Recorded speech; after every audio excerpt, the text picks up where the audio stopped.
بالنسبة صاحبتها هذه اللي بن أختها دخل السجن بسبب خطأ، وقررت هي الآن تصوم مبتغية بصومها الإفراج عن هذا الابن، عن الشاب هذا. على كل حال الدعاء من أساليب الدعاء أن نقدم بين يدي الدعاء صدقة، أن نقدم بين يدي الدعاء طاعة. لذلك سيدنا رسول الله صلى الله عليه وسلم أوصانا أن نقوم إلى الصلاة ليلا وندعوه، لأن الله ينزل في كل ليلة فينادي في البشر: هل من سائل فأعطيه، هل من مستغفر فأغفر له، إلى آخره.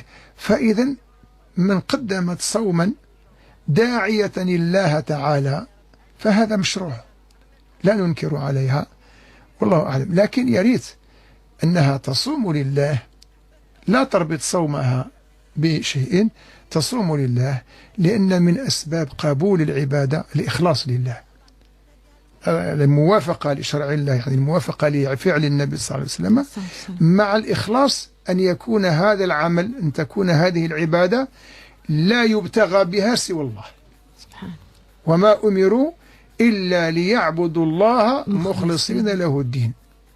إذن لازم تكون فيه الإخلاص، ثم بعد ذلك تدعين بعد العبادة ما كاش إشكال، لكن ما تربطيش العبادة نتاعك بفعل دنيوي، خليها لله واسأل الله بعد ذلك.